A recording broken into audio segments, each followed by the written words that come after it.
Madame, Monsieur, bonsoir et merci de la fidélité à ITV. En ce 8 avril 2020, les tenants des algorithmes et applications amassent des sommes astronomiques. Le patron de Twitter a mis $1 milliard dans la lutte contre le virus, la colonne vertébrale de ce journal, dans un instant. Une des communes dakaroises les plus touchées, c'est Ouakam, où une trentaine de malades sont comptabilisés. Le pire, c'est de montrer du doigt, quand bien même la prise de conscience n'est pas généralisée comme ça devrait l'être. Le virus avait aussi pignon sur rue à la Médina, où un immeuble entier a été confiné avec tous ses locataires. Depuis que le bailleur a été diagnostiqué malade, les riverains sont plus tranquilles aujourd'hui. Le monde connaît une dévastation sanitaire et économique. Il y aura à coup sûr beaucoup de trous dans la raquette des emplois. Au Sénégal, pas encore de situation périlleuse, mais il ne faut point que la crise s'incruste. Ça pourrait faire des dégâts en série. Coup de projecteur sur la découverte et l'invention d'un chercheur produit des écoles coraniques qui a mis au point un dispositif de lave-mains, mais l'inventeur s'offusque d'un certain mépris dont il est l'objet. Le berceau du virus vient d'être déconfiné. Le moteur s'était éteint dans cette partie de la Chine où des mesures draconiennes ont été imposées pour en finir avec le virus à Wuhan. La ville donc compte 11 millions d'habitants. Le développement de la titraille dans un moment.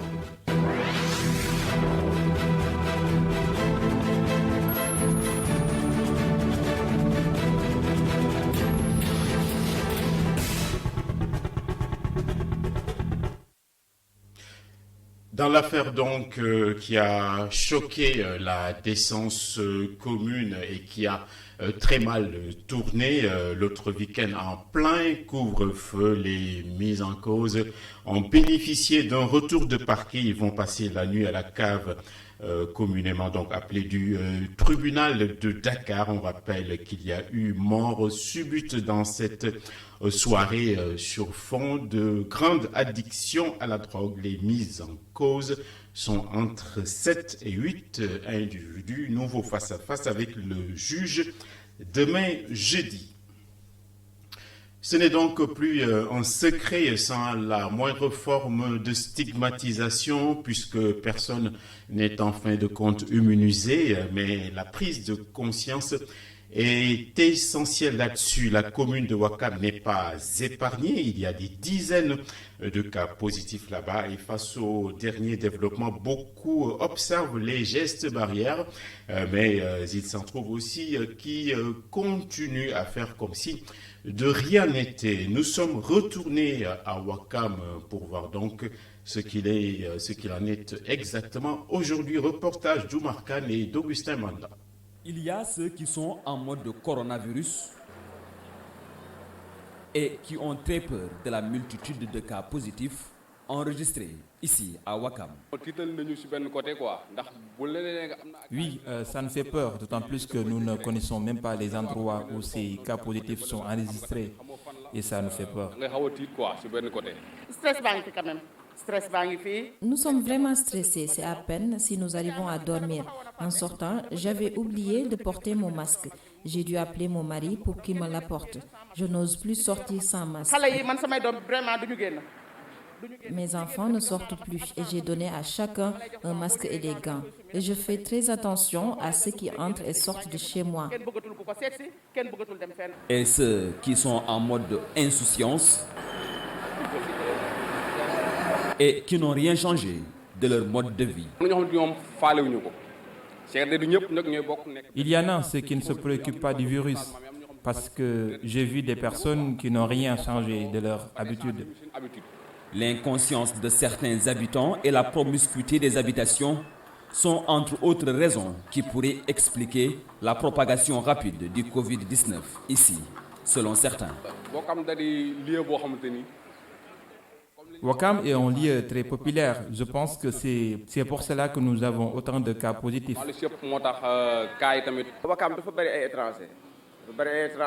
Il y a beaucoup d'étrangers à Ouakam. Les gens viennent de partout.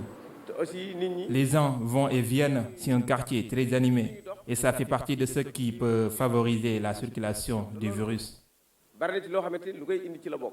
Malgré les sensibilisations, les 2 décès liés au coronavirus et la multiplication des cas communautaires, certains Sénégalais continuent de faire comme si de rien n'était.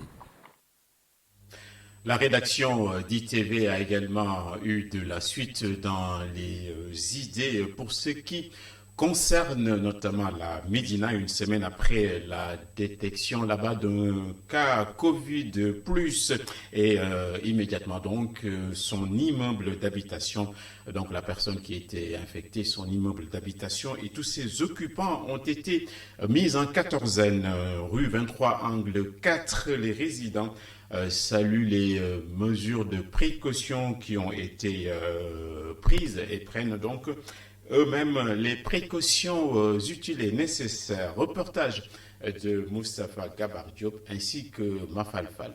Depuis la confirmation d'un cas de Covid-19 à la Médina, tous les résidents de cet immeuble de 4 étages sont en confinement dans un lieu tenu secret.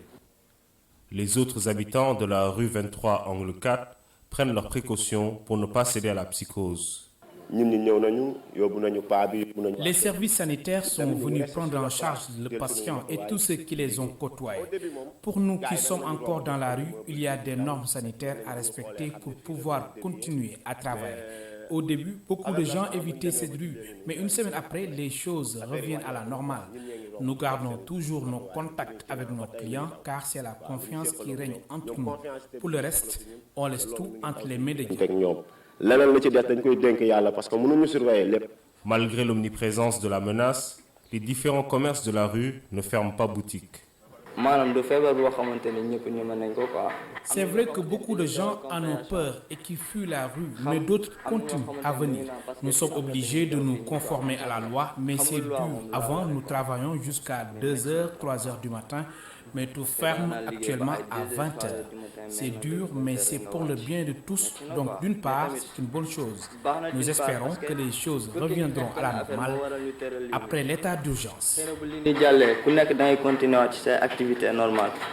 Pour les anciens du quartier, il est plus que nécessaire de changer certaines habitudes. Dans cette partie où nous sommes, les gens vivent quand même en très grande communauté. Les gens sortent de là, ils vont là, ils sont toujours dehors. Mais ça va être très difficile, ça va être très compliqué pour certaines familles. Ça va être très, très, très compliqué. Et c'est une mesure que l'on ne souhaite pas, mais on est obligé de passer par là.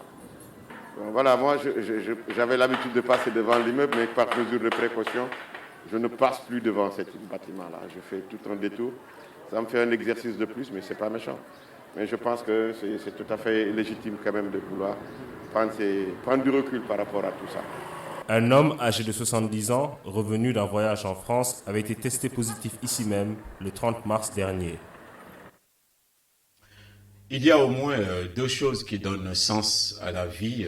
Aimer d'abord, travailler ensuite. Cependant, beaucoup d'emplois et surtout les plus précaires sont menacés ou ont déjà été détruits par le virus et ses grands effets. Le ministre en charge du dossier se veut toutefois optimiste de façon globale, mais si la crise demeure et perdure, il ne faut pas écarter une hécatombe. Donc on va voir les détails avec Cher Hassan Afal. La mise en place d'un mécanisme de financement à hauteur de 200 milliards de francs CFA accessible aux entreprises affectées, des remises et suspensions d'impôts accordées aux entreprises qui s'engageront à maintenir leurs travailleurs en activité pour la durée de la crise ou à payer plus de 70% du salaire des employés mis en chômage technique pendant cette période. Voilà quelques mesures prises par le chef de l'État pour soutenir les entreprises sénégalaises en cette période de crise, des mesures qui, par ricochet, vont également permettre de sauver quelques emplois. La crise frappe tous les secteurs, particulièrement le secteur de l'emploi. Au Sénégal, on se réjouit des mesures qui ont été prises par son Excellence M. le Président de la République pour préserver les emplois. Et ces mesures qui sont en train d'être mises en œuvre permettront de sauvegarder encore pour quelques mois les emplois que nous avons. Une stratégie qui risque de ne pas pouvoir tenir si la pandémie perdure. Bien évidemment, nous prions, nous croisons les doigts pour que cette crise soit derrière nous très prochainement, parce qu'autrement, ça va être très difficile et j'allais dire non soutenable pour notre économie pour maintenir encore pendant longtemps ces emplois. Alors que le président de la République promettait 1 million d'emplois pour son quinquennat, cette crise risque de porter un coup à cette prévision, même si le ministre de l'Emploi se veut optimiste. C'est vrai que cette crise va donner un choc à cet objectif du million d'emplois par rapport au quinquennat. Mais comme je l'expliquais plus haut, l'objectif de million d'emplois passait inéluctablement par la question de l'employabilité des jeunes. Et malgré la crise, nous restons concentrés sur ces objectifs de formation, d'employabilité des jeunes qui leur permettraient d'entreprendre demain pour créer leur propre emploi. Et dans ce contexte, l'argent sera sans nul doute un bon serviteur, mais il y a toujours des rabat-joie et des lucides qui nous disent que les 1000 milliards du fonds de riposte force Covid-19 risquent d'être une goutte d'eau dans l'océan si jamais la pandémie dépasse le mois de juillet, voire juin. Toutefois, pour le chef du département économie de la FASEG à l'université de Dakar, la dotation est exceptionnelle, mais ce serait une singulière erreur de mettre le secteur informel dans une économie donc ultra informelle. On l'écoute au micro de Cher Hassan Afal. C'est vrai qu'on aurait pu peut-être y ajouter les travailleurs du secteur informel, même s'il est difficile de les identifier concrètement. Je disais qu'il y a quand même des bases de données qui nous permettent de voir qui sont les acteurs du secteur informel qu'on pourrait identifier pour les soutenir. Moi, je pense que les 1000 milliards qui ont été annoncés par le gouvernement sénégalais suffisent quand même pour régler les problèmes pour une période de 2 mois, disons. Parce que si la crise perdure, c'est en ce moment-là qu'on devrait se poser des questions sur la pérennité de ces mesures. Et on doute fort que voilà, l'État puisse quand même avoir les moyens de pouvoir refaire une telle opération si par malheur cette crise perdurait. À ce stade du journal, un reportage manuel, voire contemplatif. Donc, le monde est en train de redécouvrir les vertus du lavage des mains. C'est une bonne habitude qui ressurgit partout au Sénégal aussi. Cette opération main propre, même si les équipements ne sont pas universels, mais on pourrait assister donc à la démocratisation de ce dispositif avec l'invention d'un compatriote issu de l'école coranique sénégalaise. Il a déjà reçu des prix, mais selon ses dires, les autorités semblent le snobber. Le reportage donc de Kessendour ainsi que Barasso. Ces temps-ci, les ouvriers de cet atelier de menuiserie métallique de Golfe Sud sont particulièrement actifs. Depuis l'arrivée de la pandémie de Covid-19, ils s'y assemblent et soudent les différentes composantes des lave-mains pensées par Momodou Saliou Diallo, des inventions dont l'utilité n'est désormais plus approuvée. Tu vas verser 20 litres de l'eau ici, tu fermes. Après, il y a un robinet ici. Il y a un système lavabo, comme met ici, Fingaiti Malsailon, où tu mets les mains. Quand tu appuies le pédale, l'eau coule. Pendant que tu frottes le savon, tu n'es pas gaspillé de l'eau. Ni gaïdaf, ni rahasaywe. léegi ndox bu tilim bi dafay dem direct ci suuf. Il y a un réservoir au sale. Ces dispositifs d'hygiène, Momodou Saliou Diallo les distribue principalement aux établissements qui accueillent des groupes importants. D'après lui, cela est devenu une réelle nécessité au Sénégal. J'ai créé ça depuis 2007 pourtant. Moi, je suis un élève coranique Dans les daras, beaucoup de monde laver ses mains dans une baignoire comme ça. Je dis non, ça c'est pas bon. On doit avoir des lavages de mains mobiles où les gens fréquentent pour tout le monde accès au lavage de mains proprement. Si le dispositif est si bien pensé et réalisé, c'est parce qu'il ne date pas d'hier. Momodou Saliou Diallo a déjà reçu 3 prix. Pourtant, malgré le concept prometteur et la reconnaissance des autorités, l'inventeur commence à désespérer. Ni l'ADER ni le FONGIP ne semblent vouloir accompagner cette initiative. Il y a des gens, des cliniques et des hôpitaux comme Dalal Jam. Il y a des industries qui me demandent, beaucoup d'industries, mais nous n'avons pas de moyens pour travailler beaucoup. Parce que les ateliers là, c'est un peu petit. On n'a pas de moyens, l'argent encore pour acheter beaucoup de matériel, pour produire plus. On fabrique presque 7-8 par jour, c'est petit. J'ai gagné 3 fois prix du président de la République. J'ai gagné 2 fois régional, région de Saint-Louis 2010. 2013, région de Kolda, je suis premier lauréat. 2010, je suis premier lauréat de Saint-Louis. 2015, j'ai gagné lauréat national. Mais jusqu'à présent, on n'a pas aidé pour industrialiser, pour financement. Avec un petit coup de pouce, l'artisanat sénégalais pourrait pourtant devenir rentable et ces dispositifs permettraient à tous les lieux publics de se doter de dispositifs d'hygiène efficaces et économiques. La main qui donne méprise celle qui reçoit, c'est complètement faux. Dans ce contexte à Mbacké, les élans de solidarité sont rendus systématiques pour consoler les ménages fragilisés par la virulence de la crise sanitaire. C'est dans ce cadre qu'une association vernaculaire a mis à disposition des vivres et des essentiels au profit des familles donc basées au Bawol, Gora Ndaklo et Tchernofey. Ils s'activent dans la culture. Ces jeunes natifs du Bawol s'engagent à la lutte contre le coronavirus, d'où la mobilisation des fonds pour venir en aide les handicapés. loolu nag wax dëgg yàlla day loo xamante ne annuel lañ koy def mooy sunu jour anniversaire groupe bi dañ ci dem social. Nous avons l'habitude d'organiser chaque année une journée de solidarité pour marquer l'anniversaire du groupe et nous œuvrons pour aider et appuyer les familles démunies. Cette année, nous avons mobilisé des fonds pour les handicapés. askan wi fi nekk war na gis seen bopp si mbir mi te ñoom ñii dara gënu leen yeyloo ndimbal bi ñun nag ñoo ngi dëkk Mbacké association culturelle lañ jëm si wàllu théâtre dëgg yàlla ñooy jouer acte bi ngir participer ak suñu population. À cet effet, le président de l'association Khalé Nditi invite ses pairs à suivre l'exemple de solidarité. demuñ fii parce que am na ñoo xam ne doon néew doole si askan wi ñoo jël si selmaxa yi du tolloo 15 personnes parce que fii am ñu ne fii am na ñoo xamante ñu ngi seen kër dana war dem jox leen ko ak ñeen ñi nga xam doon néew doole noonu la ko fas yéene lawale.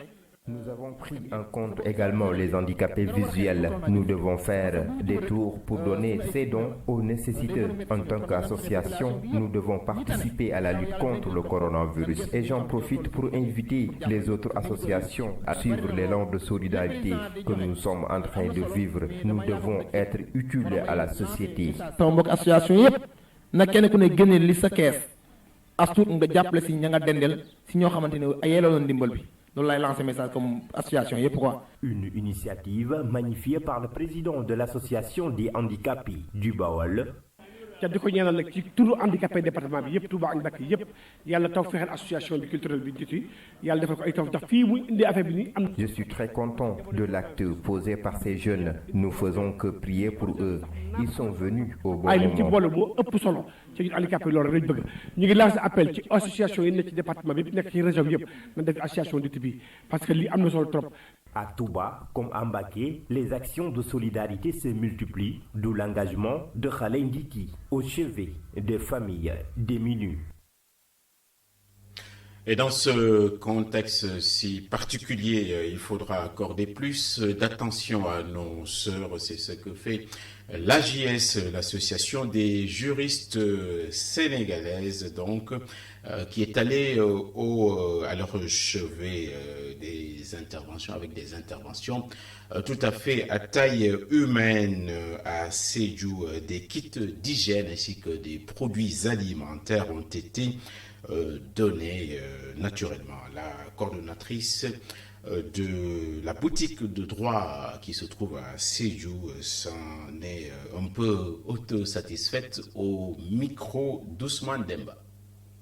Aujourd'hui, l'AGS, dans le cadre de la réponse contre le Covid-19, en partenariat avec ses partenaires, a remis un lot de produits aux bénéficiaires de la boutique de droit de Sédhiou. Et ce lot de produits est composé d'un sac de riz, d'un carton de savon, de sucre, de bouteilles d'eau de javel, de bouteilles de madar, d'huile. Ceci, c'est pour venir en aide aux bénéficiaires de la boutique de droit de Sédhiou. Comme vous le savez, présentement, la situation sévit est très délicate, raison pour laquelle l'AGS a pensé remettre ces lots. Ces bénéficiaires, ce sont des victimes de violences. Comme vous le savez, la boutique de droit reçoit de nombreuses victimes de violences. Des victimes de violences conjugales, des victimes de défauts d'entretien, des victimes de coups et blessures. Maintenant, nous avons pensé apporter une aide à ces victimes-là, ne serait-ce que pour leur montrer notre solidarité face à ce coronavirus. L'inconnu fait toujours peur. Cet inconnu, ce sont les transmissions communautaires dont on parle et qui sont un gros point noir qui risque de saper le fondement de tous les efforts. Ces types de contamination dépassent pour la première fois les cas contacts suivis par les services sanitaires. La répétition ne fait point de mal. On réentend donc ce soir la communication du directeur du cabinet du ministre de la Santé. Du mercredi 8 août, sur 108 tests réalisés, 7 sont revenus positifs. Il s'agit de 2 cas contacts suivis par nos services et de 5 cas issus de la transmission communautaire. 8 patients hospitalisés ont été contrôlés négatifs et déclarés guéris. L'état de santé des patients hospitalisés est stable. À ce jour, 244 cas ont été déclarés positifs, dont 113 guéris, 2 décédés, 1 évacué et donc 128 sous traitement. Le ministère de la Santé et de l'Action sociale renouvelle à la population son appel au respect strict des mesures de prévention individuelles et collectives. C'est à présent le momentum pour ce qui concerne nos correspondants dans les régions, mais également ici à Dakar. Et ce soir, le temps est un peu serré. On ne va prendre qu'un seul correspondant. Il s'agit de Mamadou Lamine Fati, donc dans la banlieue dakaroise, qui nous fait le point de situation concernant Covid-19. Bonsoir Mamadou.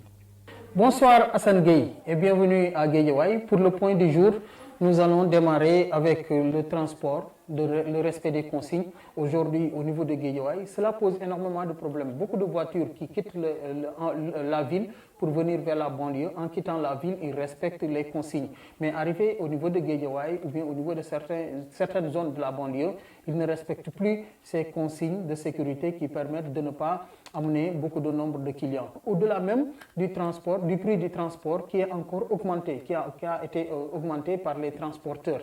À ce niveau-là, par exemple, là où tu payais généralement 100 francs, tu es obligé de bourser encore 250 ou parfois même 500 francs pour pouvoir être transporté. Cela pose énormément de désagréments au niveau de la population dans la banlieue.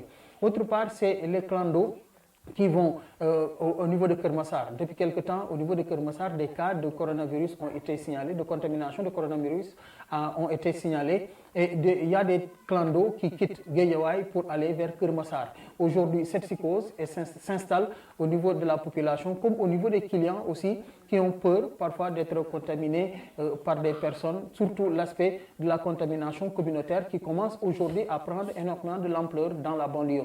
L'autre, c'est les activités de sensibilisation qui sont en train de se dérouler toujours par la population, soit par les mairies, ou bien surtout au niveau des acteurs communautaires. Il y a beaucoup d'associations aujourd'hui à la base qui font des collectes au niveau de la population ou bien au niveau de certains bailleurs pour permettre à la population, et surtout au niveau des talibés, on sait qu'il y a beaucoup de daras aujourd'hui qui ont des difficultés de pouvoir faire vivre leurs talibés. L'autre part, donc, c'est toujours les activités de sensibilisation au niveau des acteurs communautaires comme au niveau des autorités locales. Donc beaucoup d'actions sont en train d'être menées par ces personnes, par ces acteurs communautaires-là, pour toujours sensibiliser la population à mieux connaître la maladie et aussi à prendre les mesures pour éviter la contamination et surtout la contamination communautaire. C'était tout pour le point du jour ici à Guédiawaye. Merci bien.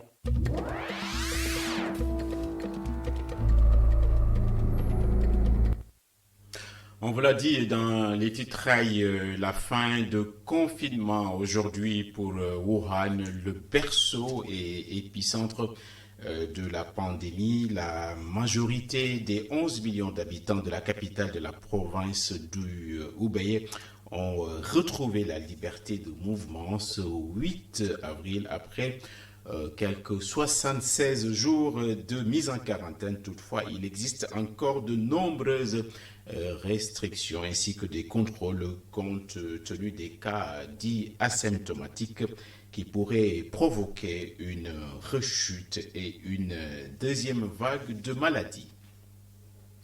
En Angleterre, Boris Johnson alité connaît une amélioration. Il a moins de fièvre et sa température baisse. La communication quotidienne du gouvernement s'est voulue rassurante sur l'évolution de la santé du Premier ministre britannique. C'est un état stable. Après une deuxième nuit donc à l'hôpital, il est capable de s'asseoir sur son lit et parle avec ses soignants. Il répond bien également au traitement et à bon moral, selon donc la déclaration officielle du jour. Et puis, on aurait pu ne pas en parler tellement c'est dérisoire face au coronavirus. Bernie Sanders, qui était en train de perdre, a renoncé pour de bon et a mis fin à sa campagne pour ce qui concerne les primaires démocrates. La voie est donc balisée, libre pour Joe Biden qui devrait affronter en octobre Donald Trump qui parle tous les soirs à la télévision désormais, et il s'en est pris d'ailleurs hier à l'OMS dont il menace de couper les vivres.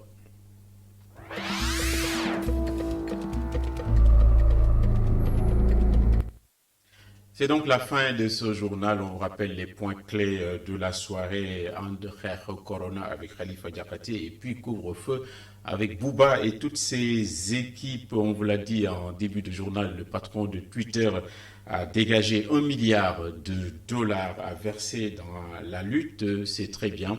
Mais dans ce contexte, donc, les riches sont des pauvres, mais avec de l'argent. Bonsoir.